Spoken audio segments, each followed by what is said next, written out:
Zany psychological puzzles, complicated interpersonal affairs, and morally gray characters are a few phrases that could be used to describe Atlus's cult classic, Catherine.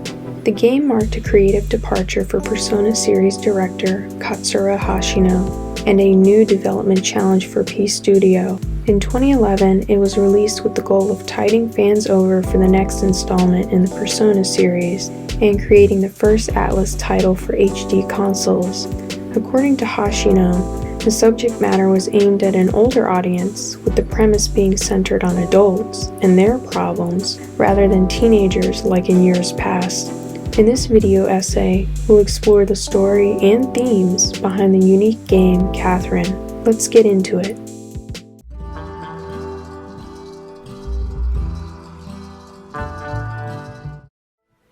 The game opens with Vincent, a man in his early 30s, who feels the heavy weight of the societal expectations that come along with it.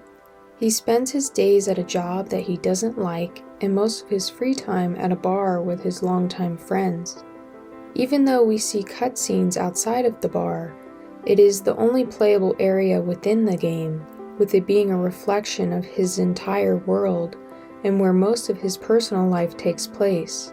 It could also be interpreted that the bar reflects an aspect of his life that he's stuck in, which is his 20s, and acts as a crossroads towards his next maturity milestone in adulthood. Meanwhile, his girlfriend, Catherine, wants him to settle down and leave his booze-filled youth behind him. As a result, he begins spiraling and wondering what's next for him. This aspect of Vincent's character arc ties into the concept known as quarter-life crisis.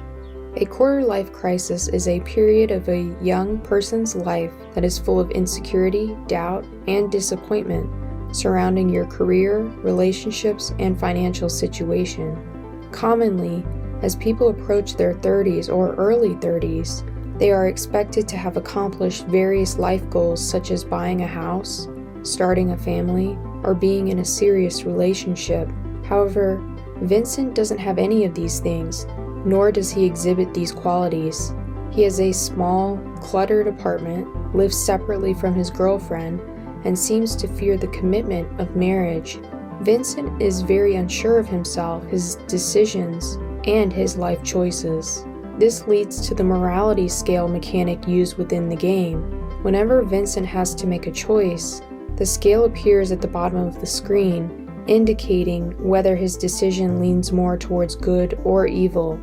This implies that even though he is indecisive in his daily life, he is aware of right from wrong, and that those choices will impact him. On the other hand, Catherine acts as a foil to him, with her being a more level-headed and reliable character.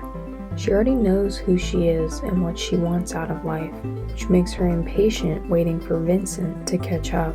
Even his friends and the waitress at the bar, Erica, constantly insinuate that he is better with her and that she's too good for him. Some of the aforementioned life goals and personal qualities stereotypically associated with a 30-year-old are gender-specific as well. For instance, women are often expected by society to consider their fertility and find a steady partner, with 35 commonly being touted as the cutoff for the female biological clock. This aspect is reflected in Catherine, with her being 32 and wanting to solidify their relationship with marriage and a child. Otherwise, she will likely move on and find someone who will meet her needs. Therefore, Vincent's identity crisis leads to reoccurring nightmares about the specific societal pressures and insecurities that he feels are weighing upon him. Notably, each of his worries tie into one of the main mechanics within the game, which is the puzzle levels. The fears that Vincent has manifest themselves as shadow-like monsters that force him to either ascend the looming tower made of blocks, or succumb to his own insecurities that are plaguing him. Hence, these puzzles act as a physical embodiment of the personal obstacles within his life, while showcasing his moral or maturity progression as a character by overcoming his flaws in the process. These dreams are occupied by other men who are plagued by their own insecurities, fears, and pressures, which shows that the expectations Vincent is experiencing are not just his own issues, but rather fall on the collective society as a whole. Additionally, all of the men in the dream segments are depicted as being sheep rather than people, which conceals their real identities. These aspects play into the religious imagery and themes presented throughout the game.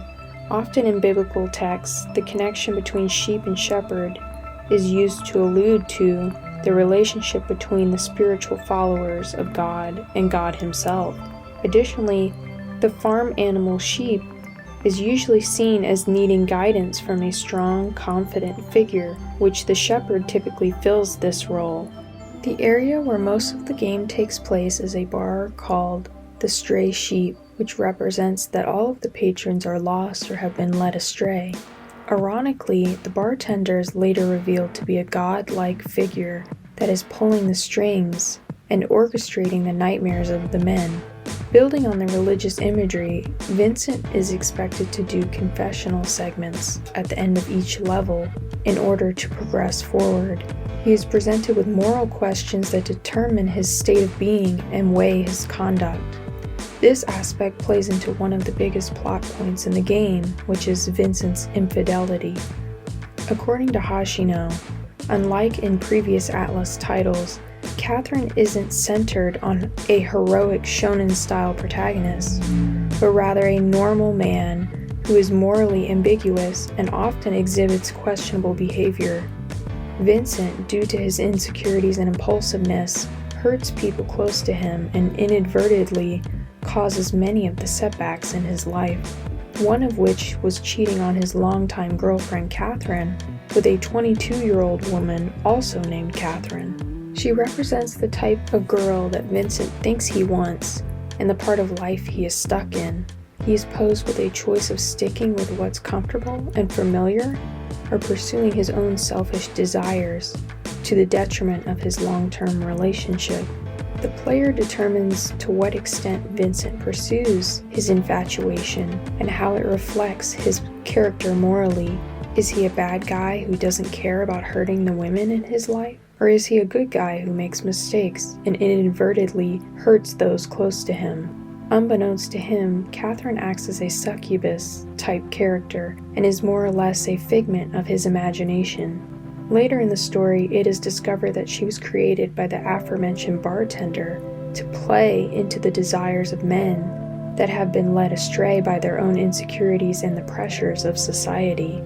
Therefore, what the player does with this information and the end of the game are determined by the choices that they made along the way. However, what can be said about Vincent and his character is that he is a 30-something-year-old man who struggles with the societal pressures placed upon him, and rather than voicing his fears about commitment, he plays into those insecurities and causes himself more trouble in the process, which leaves a lasting impact on the lives of those around him.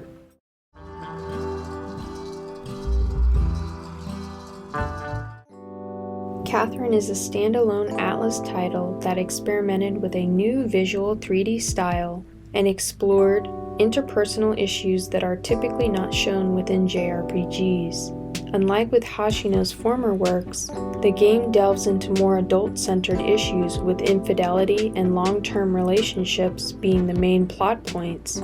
Vincent isn't a straight-laced protagonist, but rather a deeply insecure and flawed guy who makes bad decisions.